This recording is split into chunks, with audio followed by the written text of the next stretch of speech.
12वें अंतर्राष्ट्रीय योग दिवस के अवसर पर शनिवार को आजमगढ़ जनपद योगमय नजर आया। तमसा एवं सिलनी नदी के पावन संगम तट पर स्थित महर्षि चंद्रमा ऋषि आश्रम में आयोजित मुख्य कार्यक्रम में प्रदेश सरकार के कारागार मंत्री दारा सिंह चौहान, जिलाधिकारी रविंद्र कुमार समेत जिले के वरिष्ठ अधिकारियों की मौजूदगी में लगभग 1200 लोगों ने सामूहिक योगाभ्यास किया। जनपद के सभी ब्लॉक, तहसीलों, नगर निकायों और ग्राम पंचायतों में भी योग कार्यक्रम आयोजित कर स्वस्थ जीवन का संदेश दिया गया। जनपदीय आयोजन प्रातः 6 बजे से 8 बजे तक महर्षि चंद्रमा ऋषि आश्रम सिलनी में भव्य एवं उत्साहपूर्ण वातावरण में संपन्न हुआ। कार्यक्रम का शुभारंभ उत्तर प्रदेश सरकार के कारागार मंत्री दारा सिंह चौहान ने भगवान धन्वंतरी की प्रतिमा पर माल्यार्पण एवं दीप प्रज्वलन कर किया। कार्यक्रम में जिलाधिकारी रविंद्र कुमार, मुख्य विकास अधिकारी Parikshit Khatana, SSP doctor Anil Kumar, police महानिरीक्षक सहित जिले के अनेक अधिकारी कर्मचारी उपस्थित रहे। आयुर्वेद विभाग के नोडल अधिकारी डॉक्टर श्याम सुंदर नीरज, डॉक्टर समीर कुमार गुप्ता, डॉक्टर विनोद कुमार एवं डॉक्टर बाल मुकुंद प्रसाद ने कार्यक्रम के सफल संचालन में महत्वपूर्ण भूमिका निभाई। आयुष विभाग, नीमा, पतंजलि योग पीठ, ब्रह्म कुमारी संस्था, Shivalik ayurvedic medical college, RK medical college and के छात्र छात्राओं तथा बड़ी संख्या में क्षेत्रीय नागरिकों ने योगाभ्यास में भाग लिया। इस दौरान कारागार मंत्री, जिलाधिकारी और मुख्य विकास अधिकारी ने एक पेड़ मां के नाम अभियान के तहत पौधरोपण भी किया। तमसा और सिलनी नदियों के संगम पर स्थित यह आश्रम प्राचीन काल से ऋषि मुनियों की तपस्थली माना जाता रहा। योग दिवस के अवसर पर यहाँ लगभग 1200 योग साधकों ने सामूहिक योगाभ्यास कर योग के प्रति अपनी आस्था व्यक्त की। इस अवसर पर कारागार मंत्री दारा सिंह चौहान ने कहा कि प्रधानमंत्री नरेंद्र मोदी के प्रयासों से योग को वैश्विक पहचान मिली। उन्होंने कहा कि योग भारत की प्राचीन विरासत है और आज पूरी दुनिया में इसे अपनाकर स्वस्थ जीवन की ओर अग्रसर हो रहा है। डीएम रविंद्र कुमार ने करें योग, रहें निरोग के संदेश को जन जन तक पहुंचाने पर बल देते हुए कहा कि नियमित योग से शारीरिक और मानसिक स्वास्थ्य दोनों बेहतर होते हैं। अंतर्राष्ट्रीय योग दिवस के अवसर पर जनपद के सभी ब्लॉक मुख्यालयों, तहसीलों मुख्यालयों, जिला कारागार, पुलिस लाइन, दीवानी न्यायालय, नगर पालिका, नगर पंचायतों, ग्राम पंचायतों में भी सामूहिक योगाभ्यास कार्यक्रम आयोजित किए गए। वहीं विकासखंड सठियाओं के ग्राम मोहब्बतपुर स्थित अमृत सरोवर पार्क में भी सामूहिक योगाभ्यास कार्यक्रम का आयोजन किया गया। कार्यक्रम में योग नोडल अधिकारी IAS अधिकारी शंभू कुमार की गरिमामय उपस्थिति रही। उन्होंने योग को स्वस्थ और संतुलित एवं सकारात्मक जीवन का आधार बताते हुए सभी से इसे दैनिक दिनचर्या का हिस्सा बनाने की अपील की। योग दिवस के इस मौके पर प्रदेश के कारागार मंत्री दारा सिंह चौहान एवं आजमगढ़ के जिलाधिकारी रविंद्र कुमार ने क्या कहा, आइए हम आपको सुनाते हैं। आज मैं बधाई दूंगा दिल से कि जब 12 साल पहले जब इस देश के यशस्वी प्रधानमंत्री आदरणीय मोदी जी ने योग के बारे में देशवासियों को सजग किया और संयुक्त राष्ट्र संघ के मंच से माध्यम से जब देश की तरफ से अपील किया देशवासियों को और पूरी दुनिया को योग में शामिल होने के लिए, मुझे खुशी है आज हमारे लोकप्रिय प्रधानमंत्री की बात को पूरी दुनिया ने माना और आज अंतर्राष्ट्रीय, इसलिए इसे अंतर्राष्ट्रीय योग दिवस कहा जाता है। और आज देख रहे हैं बड़े पैमाने पर आज देश के प्रधानमंत्री आदरणीय मोदी जी आज पश्चिम बंगाल में शामिल हो रहे हैं योग में। हमारे प्रदेश के मुखिया, लोकप्रिय मुख्यमंत्री आदरणीय योगी आदित्यनाथ जी, आपने देखा भी स्क्रीन के माध्यम से कि झांसी में योग में शामिल होकर के आज पूरे प्रदेशवासियों से अपील करते हैं कि निरोग रहने के लिए योग ज़रूरी है। हमारे प्रशिक्षण देने वाले साथियों ने भी अपील किया है कि आज जिस तरीके से आज महर्षि चंद्रमा ऋषि के इस तपोभूमि पर तमसा नदी के तट पर हमारे जिलाधिकारी ने अगले साल से ही इस अंतर्राष्ट्रीय योग दिवस पर आप सभी लोगों का आह्वान किया है। मैं आपके माध्यम से पूरे जनपद वासियों को, प्रदेशवासियों से अपील करना चाहता हूं, अगर हमें निरोग रहना है, स्वस्थ आयु के लिए योग सबसे ज़रूरी है।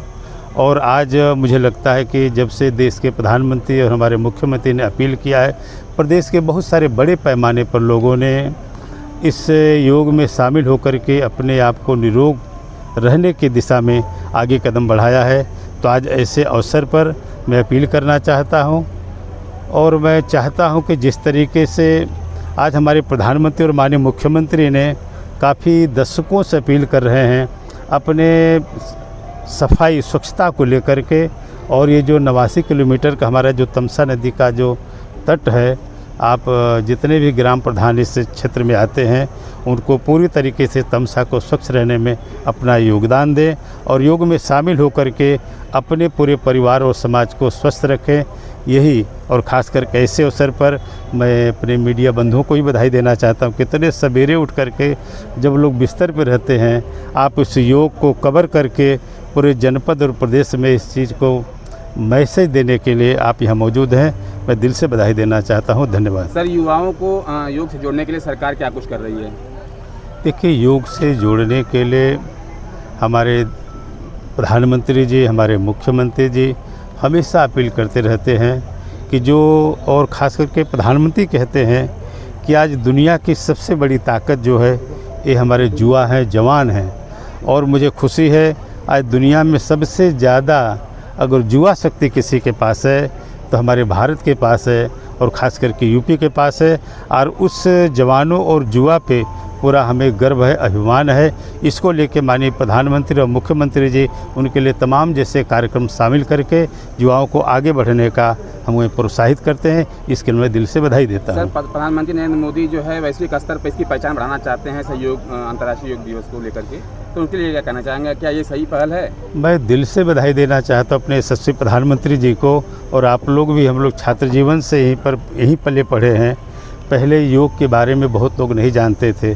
जिस तरीके से पतंजलि जो हमारे जन्मदाता कहे जाते हैं, उनको देख करके जब माननीय प्रधानमंत्री ने पहली बार संयुक्त राष्ट्र के मंच पर अंतर्राष्ट्रीय योग दिवस का आह्वान किया तो देश और दुनिया को थोड़ा सा आश्चर्य लग रहा था।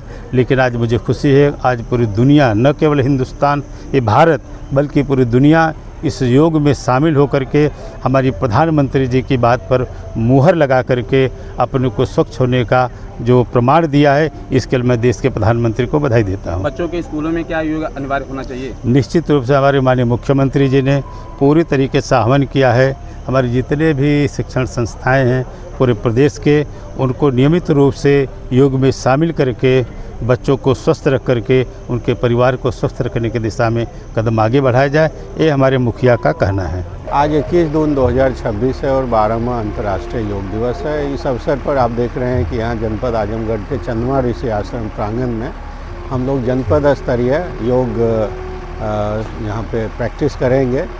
और इसी के साथ जनपद के कोने कोने, मतलब हर एक ग्राम पंचायत में, हर एक नगर निकाय में, हर एक स्कूल में, हर एक ब्लॉक थाने और तहसील स्तर पे योग का प्रैक्टिस हो रहा है। लेकिन एक दिन योग करना सफिशिएंट नहीं है, इसलिए मैं जनपद के लोगों से अपील करता हूँ कि आप हर एक दिन कुछ समय योग के लिए दें और करें योग, रहें निरोग। 12वें अंतर्राष्ट्रीय योग दिवस के अवसर पे आजमगढ़ पुलिस लाइन में पुलिस कर्मियों और अधिकारियों द्वारा योग का आयोजन किया गया। इसके साथ ही जिला प्रशासन द्वारा महर्षि चंद्रमा आश्रम पे यहाँ पर योग का आयोजन किया गया, जिसमें प्रभारी माननीय मंत्री महोदय सहित सभी लोगों ने पार्टिसिपेट किया। मैं लोगों से अपील करता हूँ कि रोज़ हम योग यानी योगासन और प्राणायाम उसको अपने जीवनचर्या का अभिन्न अंग बनाएं। इससे शरीर और मन दोनों हमारे स्वस्थ रहेंगे। योग दिवस में ये कहना चाहेंगे कि योगा जो है हमें मानसिक और फिजिकल, मेंटल, ये जो है स्वास्थ्य के लिए बहुत लाभदायक है। और हमें योगा प्रतिदिन करना चाहिए, इससे हमें शारीरिक और मानसिक शांति मिलती है और स्वास्थ्य के प्रति बहुत लाभदायक है। तनाव से मुक्त होता है, तनाव, एंजाइटी से मुक्त रहता है, शरीर स्वस्थ रहता है। यही योगा के लाभ है। जैसे रोज प्राणायाम रोज करना चाहिए। हाँ, रोज बीमारियों से हम लोग जो है मुक्त रहेंगे, शरीर स्वस्थ रहेगा और हमारे शरीर की जो तनाव है, ये एंजाइटी है, इससे दूर रहेंगे। मैं ऋतिक जायसवाल, भारतीय जनता पार्टी आजमगढ़ एवं वेदांता ग्रुप की तरफ से आप सभी देशवासियों को योग दिवस की हार्दिक शुभकामनाएं देता हूं। और यह योग दिवस 2026 की जिसकी थीम है योगा फॉर हेल्दी एजिंग, यानी कि बढ़ती उम्र के लिए स्वस्थ रहना, इस योगा दिवस का मेन थीम है, तो हम सभी देशवासियों से को योगा दिवस की हार्दिक शुभकामनाएं देते हैं। करें योग, रहे निरोग। योगा आपके जीवन में, आपकी दिनचर्या में बहुत ही ज़रूरी व्यायाम है, इसलिए आप सभी देशवासियों से यह अपील भी करती हैं कि नियमित रूप से प्रातःकाल आप अपने जीवन शैली में योगा को जरूर अपनाएं। योग करने से ही आप स्वस्थ रहेंगे और स्वस्थ मस्तिष्क में ही स्वस्थ शरीर में ही स्वस्थ मस्तिष्क का वास होता है। इसलिए आपसे कहते हैं, करें योग, रहे निरोग। आज योग दिवस है, क्या करना चाहेंगे सर? योग, ये इस बार का थीम है योग फॉर एजिंग, मतलब बढ़ती उम्र में योग का लाभ क्या है, और वही आज इस बार की थीम है। माननीय मुख्यमंत्री और प्रधानमंत्री की प्रेरणा से हर जगह ये कार्यक्रम हो रहा है। ये सबके लिए कितना फायदेमंद है? सबके लिए फायदेमंद है, जो भी करेगा सबके लिए फायदेमंद है।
नर्सिंग में करियर बनाना चाहते हैं लेकिन सही कॉलेज की तलाश है? अब इंतजार खत्म। रेनबो नर्सिंग कॉलेज अब है INC अप्रूव्ड, यानी मान्यता प्राप्त डिग्री, बेहतर ट्रेनिंग और पूरे भारत में जॉब के अवसर। अब आपका सपना बनेगा एक मजबूत और सुरक्षित करियर। आज ही जुड़े रेनबो नर्सिंग कॉलेज से और अपने भविष्य को दें सही दिशा।